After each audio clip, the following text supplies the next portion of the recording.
You know, the problem with determining whether you have a painkiller addiction problem is that most of the time those prescription painkillers are a prescription by a licensed physician, and therefore a legitimate need, like a post-surgery or injury or something of that nature. So there was a legitimate need for the medication to begin with. But over time, you may be getting indications that, maybe this is not at a healthy level. Maybe I've got a dependency here. You may have people around you that are beginning to suggest or confront you with the problem of addiction. Now, the fact is that most commonly prescribed medications, including OxyContin, Vicodin, Darvocet, Lortab, Lorcet, Percocet, Dilaudid, Demerol, they all offer relief from pain, but they can cause a person's body to start needing or requiring the drug in order to feel normal.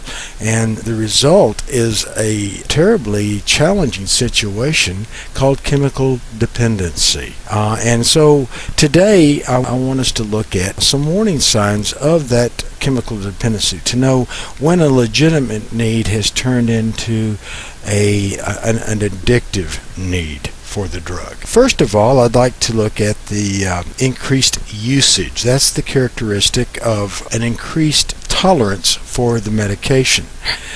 Tolerance is when it takes more and more of the drug to accomplish the same effect. Now, tolerance is also equivalent with addiction, because when it takes more and more to achieve the same effect, what that means is when you come off the drug, there will be a withdrawal effect as well. So tolerance is a clear indication of addiction, physiological addiction to the drug. A second characteristic is a change in personality. One's normal behavior changes so that you see shifts in energy, mood, concentration, and everyday responsibilities become secondary to the need for the relief that the prescription medication provides. A third characteristic is social withdrawal.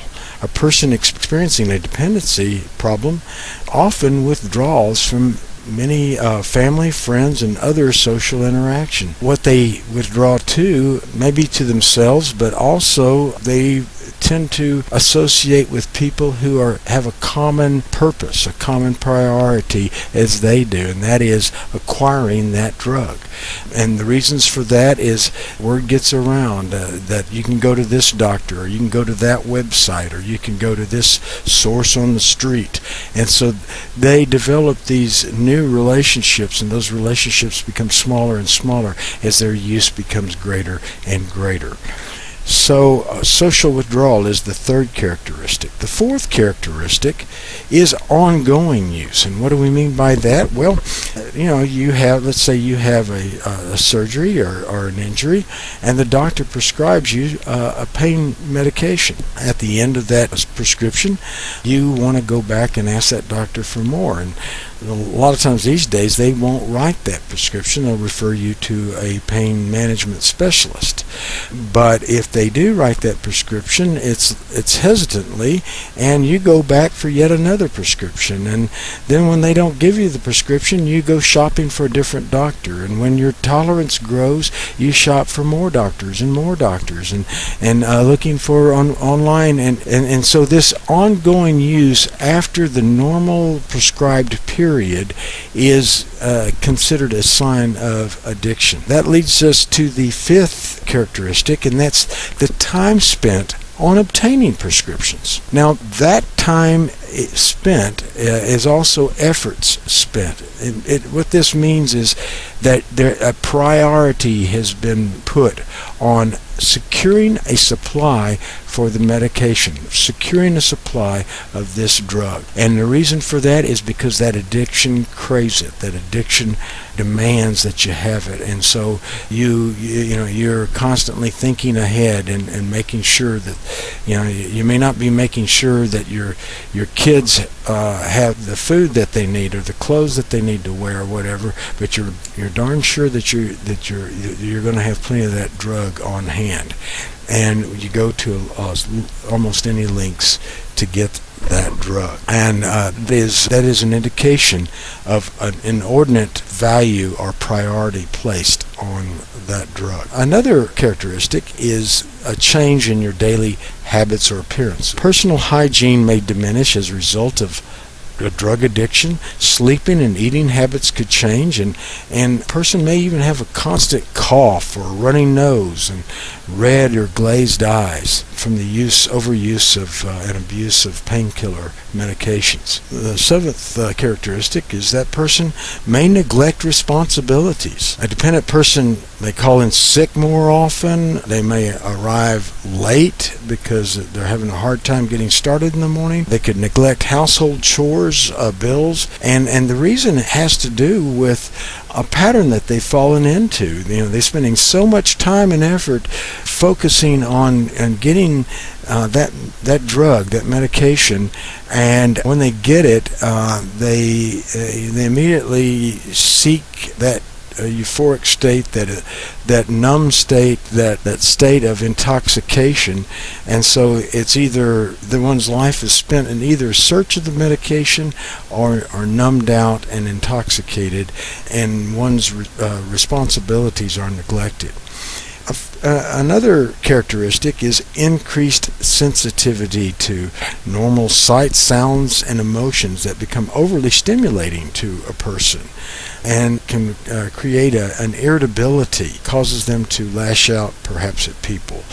Another characteristic is blackouts and forgetfulness. Now, this is a very clear sign of a physiological addiction, that the tolerance the person has generated is so high that they, in order to achieve the necessary blood serum level of the drug, they go into what is basically an anesthetic state, so that they are still functioning, they're still walking around, they're still doing things, but they have no conscious memory of what has taken place.